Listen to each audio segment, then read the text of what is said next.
Welcome to Modern Montessori.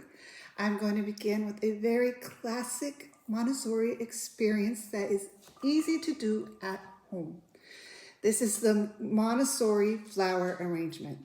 So join us as we embark on a journey where little hands will carefully select, nurture, cherish delicate flowers. Watch them connect with their environment, and we can dive into this classical Montessori experience that truly nurtures the heart and the mind and connects your child to their natural surroundings. And at the end, I'll add in some modern elements for our older Montessori learners. Hi.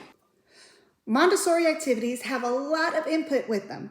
Fine motor skills, gross motor skills, proprioceptive. There's a long list. It can be overwhelming. So we're going to talk in broad strokes about three main things that we're going to incorporate with every Montessori activity. The first one is language. We're going to immerse them in as much language as possible.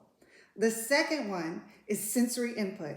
We want them to experience all the elements in as many ways as possible. And the third is concentration.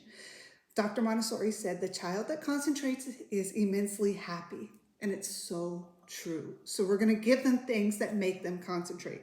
So again, broad strokes: language, sensory, concentration.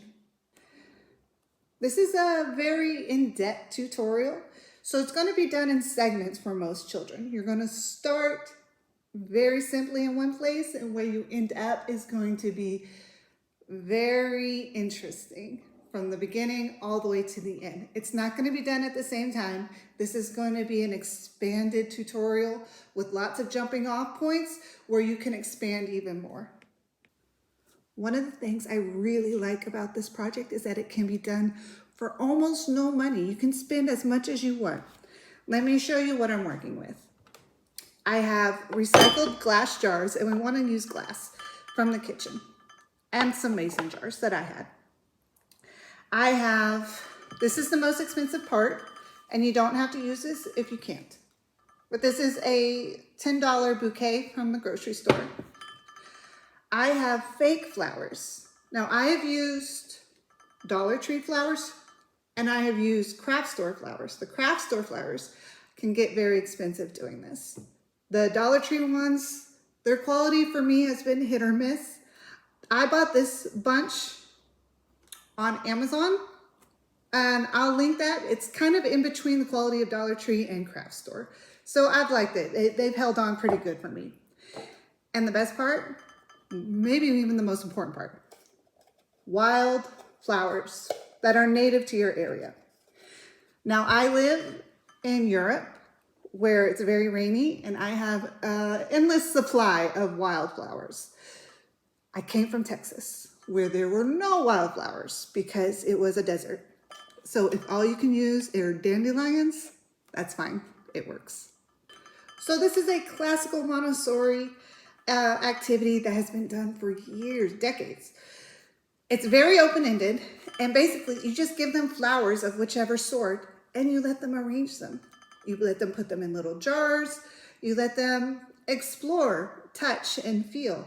And that's really it. And especially with the 1 and 2-year-olds, that's really as far as you're going to go. Outside of exploring the language and the sensory input, which they're going to get from the flowers, and giving them little things to concentrate on, such as pick up the red flower and put it in the biggest jar, things like that.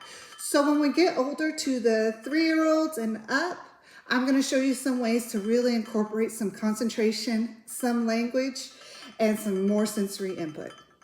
I like to start with a rose. Now, this one had the thorns cut off. I usually like to keep 1 or 2 rose thorns on, and I file them with a fingernail file so they're not too pokey, but enough so that the child gets the sense that, some things, if you go to grab them, they're gonna hurt. So I start with a single rose. And with this rose, you're just gonna let them sit there with it. You're not gonna have any other things on the table. You're not gonna have the other flowers. You're not gonna have the jars. You're just gonna give them the rose. And you're just gonna let them explore. And you're gonna remind them, this rose is very delicate. This rose, you have to have soft hands. You have to be gentle. You're gonna use those kinds of words, and you're gonna try to let them learn how to be delicate and soft, Go through the parts. This is the petal. Here's the stem. Here's the leaves. Have them say it. Ask them, what do you know about a rose? See what they're going to say to you. Have them smell it. Have them listen to it. Does it make any noises? What if you go like this? Does it make a noise? Have them explain the colors to you, the different shades of green, the different shades of the petals. Look at the textures. You're gonna really sit in this for just a moment. Just give them a rose and let them explore it. This isn't classical education where you have to get from one point to another by a certain time. We are going to sit in each element and really let them explore this. One thing I like to do is I ask them to describe the rose to me. And they'll say things like, it's smooth, it's soft, and that's right. What I do there is I get a thesaurus. So what's another way we can say smooth? And we just go through that. This rose isn't just smooth. This rose is, and you fill in words from the thesaurus. This rose isn't just smelly. This rose is fragrant. You're going to get these words from the thesaurus. And just have them repeat these words after you with a full sentence. This rose is smelly. Okay, well, let's look in the thesaurus. This rose is fragrant. And you're going to go through that. You can go through that as much as you want. Explore the language of the rose. One of my favorite parts about the rose is saying, roses are red, violets are blue. And then you're going to fill in that poem however you want. Roses are red, violets are blue. This rose smells sweet and so do you. Okay, and then you can go for as long as they'll go, recreating that poem as many times and as many ways. You're gonna let them fill in as many words as possible. You're gonna help them. You're gonna repeat after them. They're gonna repeat after you. Really use this simple little rose to pull as much language as you can. So you've done all your poems. You've explored the thesaurus. You've looked at the rose. You've explored the rose. Then I add in a fake flowers. And then you compare the two. What's alike and what's different. And you're just going to explore that for a while. The textures are different. They're obviously two different flowers. They're different colors. This one is real. This one is fake. This one needs water. This one doesn't need water. This one is alive or was alive at one point. This one is not alive and it will never be alive. So you can go down that road as far as you like. What's alike? What's different? Really use full sentences. Let them talk to you. Not just them repeating what you say. Listen to them. See what they have to say. They're going to come up with some pretty funny things.